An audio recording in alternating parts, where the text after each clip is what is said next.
I consider also philosophical objections from a more libertarian kind of view that basically says, if I earned the money, then isn't it mine?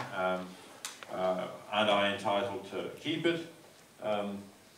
That's an objection that I think doesn't give sufficient weight to the good fortune that those of us who've lived in developed countries have, in that it's not entirely our doing. The society has given us the circumstances in which we can earn money and we can have a secure life. And other people may work just as hard or even harder in developing countries in order to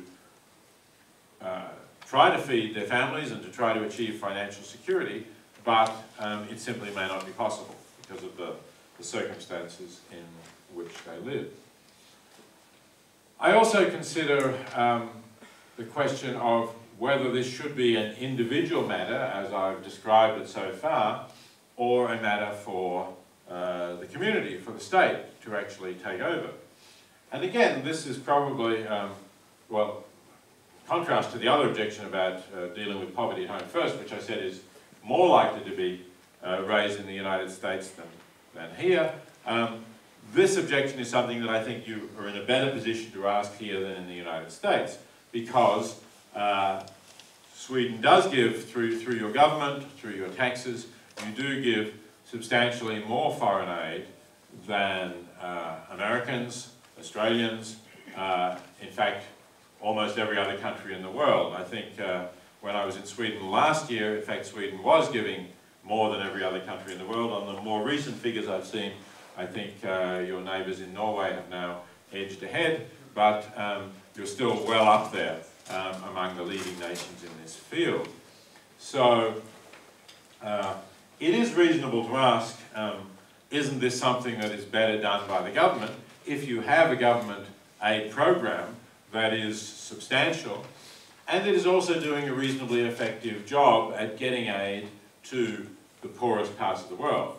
Because another problem with the United States aid program, at least up to now, I should say that President Obama has appointed some good people to look at reforming the US aid program, and I very much hope that will have some good results.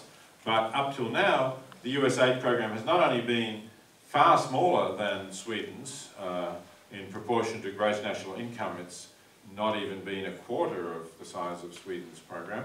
But it's also been politically tilted to the countries that the United States was trying to influence politically. And Sweden's is not skewed in the same way. So if you have an effective aid program, you might well say that, look, instead of giving individually, we should be encouraging the government to give more aid and making sure that the government aid is as effective as it possibly can be. And I can see that as a reasonable strategy. It obviously has the advantage that then everybody is contributing, every taxpayer is contributing to those arrangements.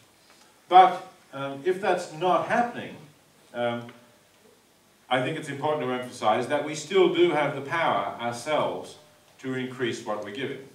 So while you might say what you want to do is to agitate politically for an increase in aid, it's also possible to say, well, I can make a difference myself and others can make a difference themselves as well. So why not do that while waiting for the government to act, or perhaps simultaneously with campaigning for the government to do more? Why not take that step yourself? That's something that we all have the opportunity to give, so we don't have to leave it up to the government and say, let's wait for the government to take action. In the book, I also consider some objections by economists to aid. Economists may point out that if we look at what has been effective in bringing people out of poverty, some of the greatest successes have been through international trade. So in China and India particularly, hundreds of millions of people have been lifted out of poverty by the fact that they have been working in export industries that have been selling products to the developed world. And it's certainly true that trade has helped in many countries.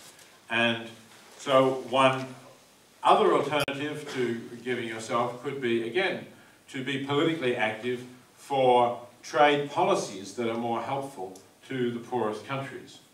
To, in particular, eliminate the agricultural subsidies that both the European Union and the United States place, which are very damaging to developing countries who want to sell their products into the world markets and could compete better if there were no subsidies that were artificially lowering the price of agricultural products elsewhere.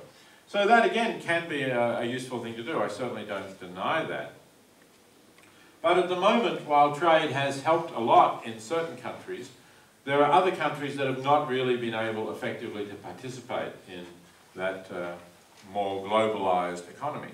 And often they're the very poorest countries which don't really have the infrastructure, the roads or transport to sell things, to get things out to global markets, or perhaps don't have the skills to produce to the standards and quality that are required.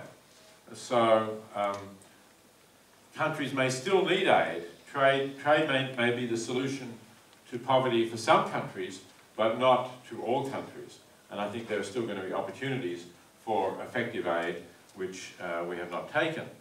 Apart from that, I think it's also a mistake to confuse economic growth with benefits. So some economists tend to say, look, we've put a lot of aid into sub-Saharan Africa and there hasn't been much economic growth. But that doesn't mean that the aid has not been useful, because the aid may still, for example, have saved people's lives. It may have reduced the death toll that I was talking about before. And there's a lot of evidence that that has fallen in recent years.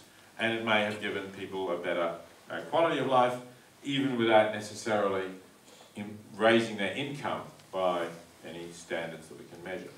So I think, though, the arguments of economists are ones that we have to take seriously, they certainly do not mean that aid is not a useful thing to give, as long as it is given effectively.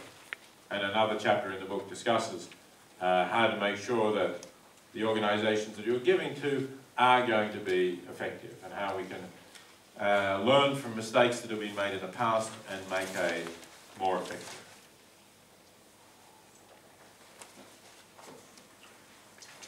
So let me just get back to one more point that I want to discuss before I stop talking and make way for the other speakers. And that point relates to what I began with, this question of, is what I've said too demanding a standard? And if so, what should we do about that? Well, one of the most common criticisms of the original article was the claim, as I said, that this kind of morality is not suited to human beings, that there is something more basically selfish about us. That means we're not going to give to such a demanding standard. And I have to accept that if we're talking about human beings in general, typical or average human beings, that is true.